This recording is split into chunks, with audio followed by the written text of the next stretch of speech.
Halo, kita jumpa kembali dalam pembahasan dogmatika. Kali ini saya ajak kita untuk melihat dan memahami bagaimana orang Kristen di segala tempat dan waktu mencoba untuk memaknai iman mereka kepada Kristus dalam bentuk kepelbagaian paham atau pemahaman, deskripsi tentang Yesus Kristus bertolak dari konteks pergumulan sosial, tapi juga kondisi masyarakat di mana orang Kristen hidup. Kristologi itu merupakan bagian dari studi dogmatika. Salah satu studi dogmatika itu bicara tentang kristologi. Di dalam kristologi, orang Kristen berupaya untuk memberikan semacam penalaran akademis, metodis, dan sistematis tentang iman mereka kepada Tuhan. Dengan maksud supaya iman yang berhubungan dengan relasi pribadi dengan Tuhan yang diwujudkan dalam penyembahan kepada Kristus itu dijelaskan tetapi juga disaksikan kepada dunia dan kepada masyarakat pada umumnya. Dan dalam upaya untuk menyaksikan dan mewartakan Kristus itu ada banyak corak kristologi. Seperti yang kalian bisa lihat di gambar ini.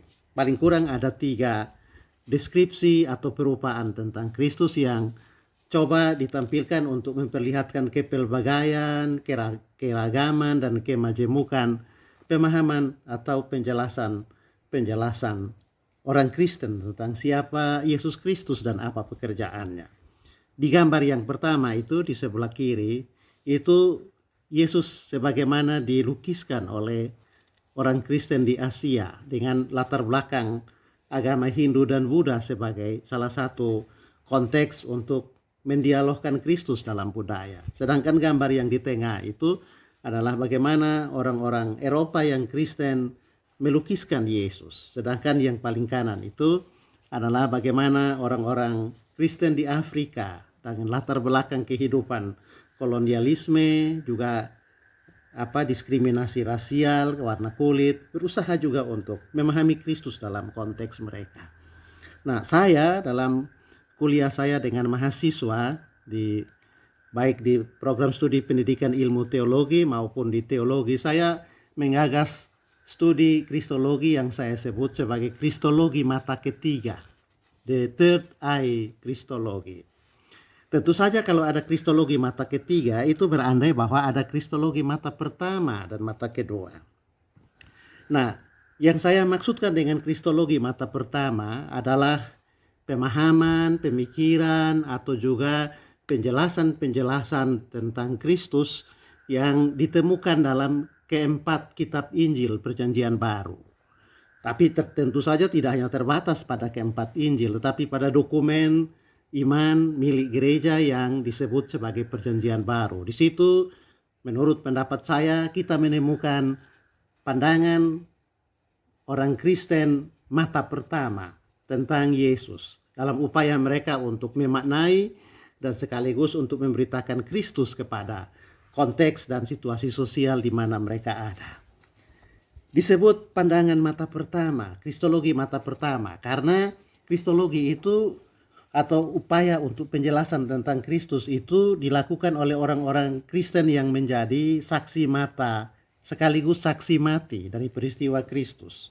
Mereka adalah orang-orang yang hidup dalam waktu yang bersamaan atau hampir bersamaan dengan Kristus atau Yesus, mengalami perjumpaan dengan dia, hidup dalam persekutuan yang personal secara langsung, dan karena itu mereka coba untuk menjelaskan siapa Yesus Kristus yang mereka kenal, lalu kemudian memberitakan itu kepada masyarakat. Jadi yang disebut kristologi mata pertama karena itu berisi kesaksian tentang Yesus Kristus dari para saksi mata dan saksi mati dari peristiwa kebangkitan. Dan itu kita temukan dalam dokumen-dokumen iman gereja purba seperti yang ada dalam Perjanjian Baru. Yang kedua yaitu kristologi mata kedua.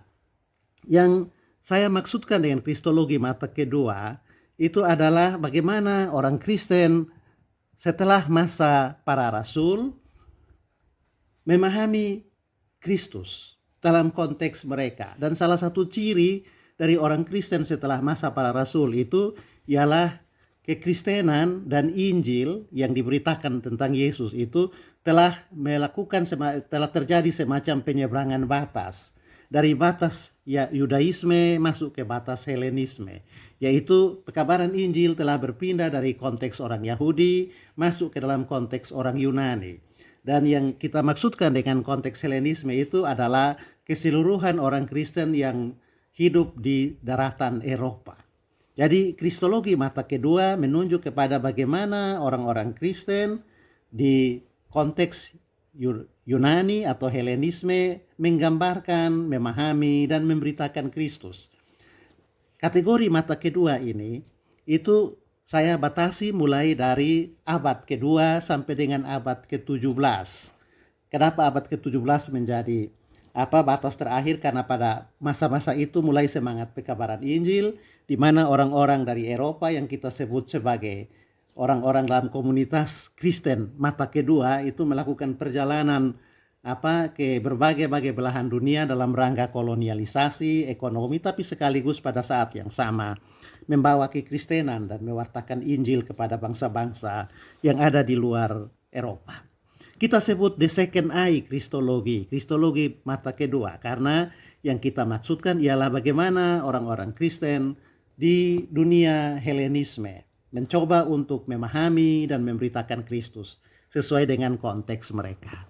Dokumen yang bisa kita tentukan, kita pakai untuk melihat kristologi mata kedua itu menurut saya adalah dokumen-dokumen pergumulan gereja yang dirumuskan dalam konsili ekumenis. Yang tentu saja kita semua tahu jumlah seluruhnya itu ada 7 konsili ekumenis. Itu kristologi mata kedua. Nah, sekarang mengenai kristologi mata ketiga. Yang dimaksud dengan kristologi mata ketiga adalah bagaimana orang-orang Kristen di Asia, termasuk juga di Afrika dan Amerika Selatan, memahami Yesus dalam konteks mereka.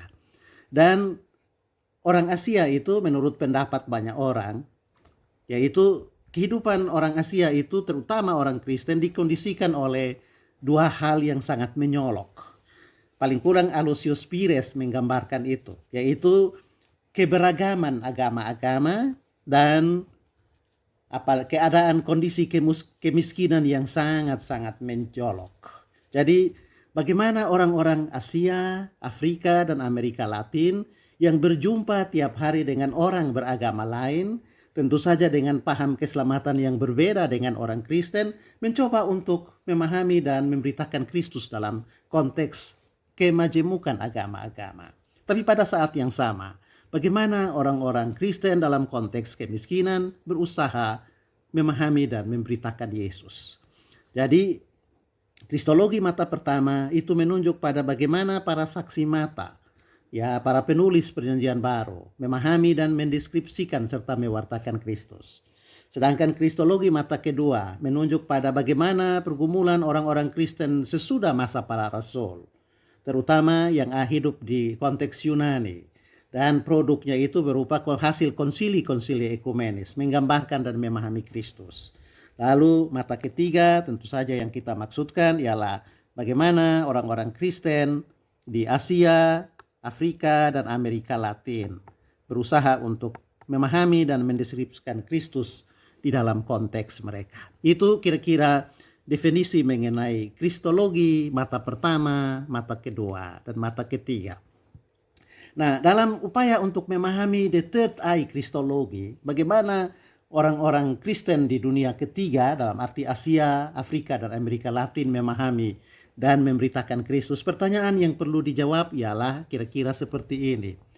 Apa kira-kira wajah Asia, Afrika, dan Amerika Latin yang digambarkan kepada Kristus oleh orang-orang Asia, Afrika, dan Amerika Latin?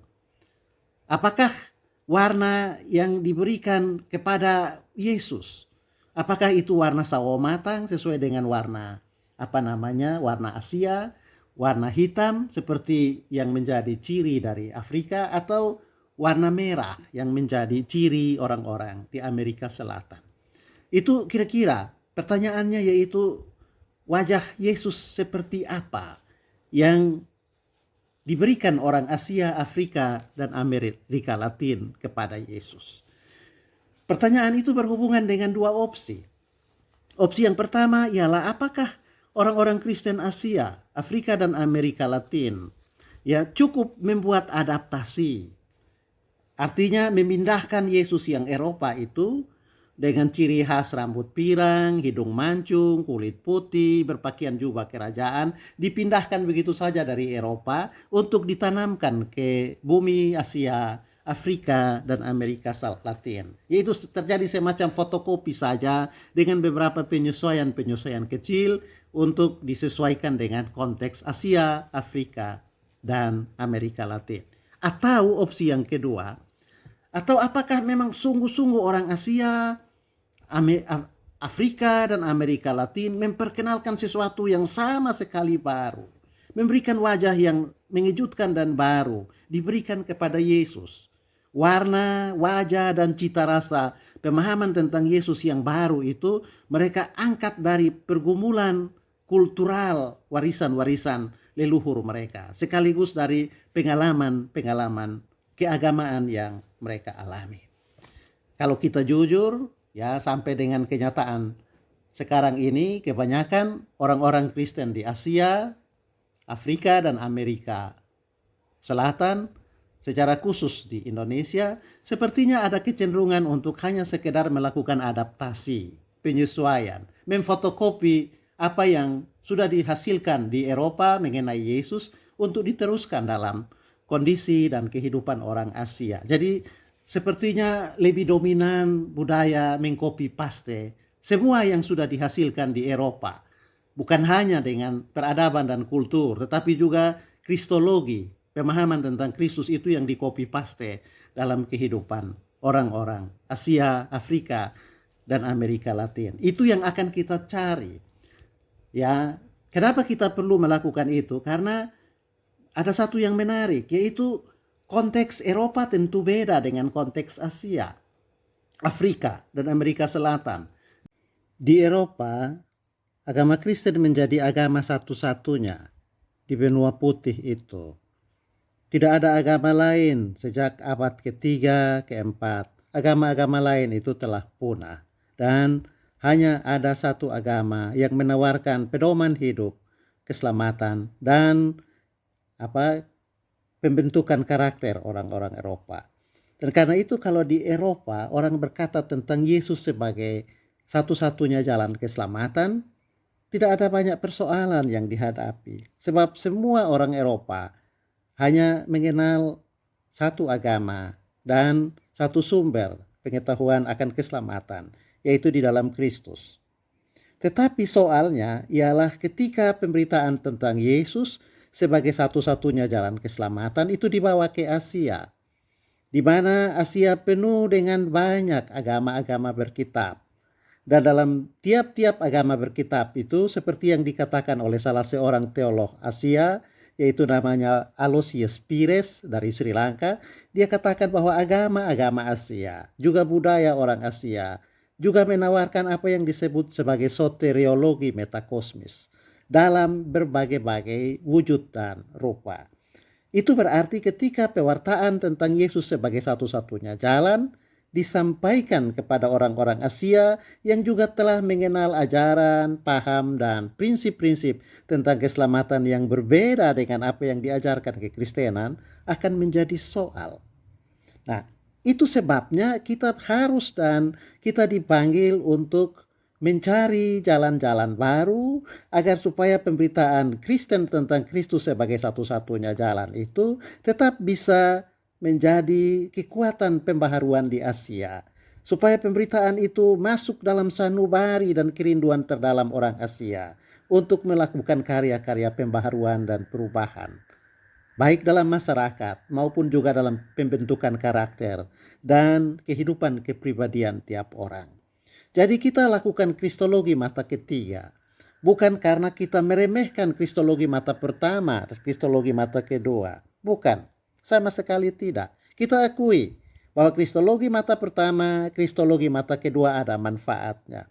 Tetapi manfaat itu ada dalam konteks mereka, yaitu konteks orang Yahudi dan konteks orang Yunani. Asia memiliki konteks yang berbeda. Dan di Asia seperti itu, pemberitaan tentang Kristus juga harus terus disampaikan. Tetapi pemberitaan tentang Kristus tentu harus dikemas dalam jiwa Asia, dalam semangat kehidupan orang Asia yang kita sebut tadi, ditandai oleh dua ciri utama. Minta maaf, yaitu keberagaman agama dan kemiskinan yang nyata. Dua hal itu perlu kita perhatikan. Artinya kita tidak boleh begitu saja mengcopy paste pemahaman Eropa tentang Yesus untuk dipaksakan kepada orang Asia. Tapi kita mesti mencari jalan-jalan baru untuk memperkenalkan Yesus yang tidak berubah itu. Tetap sama, kemarin, hari ini, dan selamanya, kepada masyarakat baru yang berubah, yaitu masyarakat Asia. Kalau kita tidak lakukan itu, maka kita tetap jatuh dalam kesalahan yang sama yang disebut oleh Kosuke Koyama, seorang teolog Asia yang sangat-sangat bergumul dengan warisan-warisan Asia untuk memperkenalkan Yesus. Kosuke Koyama bilang begini, setelah hampir 600 tahun pekabaran Injil diberitakan di Asia, agama Kristen tetap menjadi agama minoritas. Dan gereja Kristen di Asia menjadi gereja yang hanya dianut oleh sebagian besar rakyat Asia. Mengapa terjadi begitu? Karena Kristus yang diberitakan di Asia itu tidak sejalan dengan jiwa Asia. Kristus diberitakan dengan jiwa Eropa di Asia. Dan orang Eropa membawa Injil, membawa Kristus ke Asia bukan pertama-tama untuk merangkul dan untuk mentransformasi Asia dengan kultur dan budayanya. Tetapi Kristus dan Injil datang untuk meludahi, menghina, mengkafirkan semua yang menjadi warisan Asia yang telah merawat orang Asia selama berabad-abad untuk menjadi satu bangsa yang beradab. Kita melakukan kristologi mata ketiga bukan pertama-tama untuk meremehkan produk-produk kristologi yang sudah ada, tapi untuk kita berusaha tetap setia pada Kristus dan memberitakan Dia, tetapi dengan cara-cara yang membuat Kristus tetap menjadi kekuatan yang menyelamatkan baik orang Yahudi, orang Yunani, maupun orang Asia, Afrika, dan Amerika Latin. Ini artinya kristologi itu sebuah pekerjaan yang transisional, terus bertumbuh. Sebagaimana kita lihat dalam konteks kristologi mata pertama dan mata kedua terjadi pertumbuhan. Dalam kristologi mata pertama umpamanya Yesus dipahami sebagai Mesias karena pemberitaannya kepada orang Yahudi. Tapi begitu melewati batas-batas Yahudi untuk masuk ke batas Yunani, maka gambaran tentang Yesus berubah. Yesus tidak lagi diberitakan di Yunani sebagai Mesias karena orang Yunani tidak punya konsep Mesias. Tapi orang Yunani punya konsep logos, intisari kehidupan dan kekuatan misteri yang tersembunyi di dalam alam. Dan Yesus diperkenalkan sebagai logos kepada orang-orang Yunani dalam konteks yang baru. Nah, tugas kita sekarang ialah Kristus yang sudah dipahami dalam mata pertama dan mata kedua kita bawa ke mata ketiga. Dan di situ kita perlu untuk mempelajari jiwa, rahasia-rahasia dan kerinduan-kerinduan terdalam orang Asia supaya kita memberitakan Kristus kepada mereka. Nah, ini penting sebab kalau kita perhatikan kecenderungan Asia, mayoritas orang Asia itu lebih suka untuk melakukan copy paste dari pewartaan yang sudah selesai dikerjakan di Eropa dan di Yahudi. Kita hanya mengulang saja. Dan itu yang tadi saya bilang menyebabkan setelah 600 tahun pekabaran Injil, agama Kristen tetap menjadi agama minoritas di Asia. Kristologi mata ketiga itu penting juga menjadi rujukan dari percakapan Yesus dengan murid-muridnya. Kita tahu setelah 3 tahun bersama murid-murid, Yesus membawa mereka ke Kaisarea Filipi. Lalu di situ Yesus mengajarkan semacam ujian. iman. Yesus bertanya kepada murid-murid, menurut kata orang, siapakah aku ini? Itu pertanyaan yang pertama. Dan pertanyaan itu gampang-gampang sulit. Rupanya semua orang bisa menjawab menurut kata orang. Tapi sesudah itu Yesus menambahkan lagi pertanyaan yang baru. Menurut kamu sendiri, siapa aku ini? Dan itu yang pertanyaan yang membutuhkan pergumulan otentik dan jawaban yang bersifat kontekstual dan eksistensial. Itu yang akan kita coba jalani atau gumuli dalam kuliah Kristologi mata ketiga. Untuk sementara cukup di sesi yang pertama ini. Sampai jumpa di sesi yang kedua, di mana kita akan mendalami lagi apa itu Kristologi mata ketiga.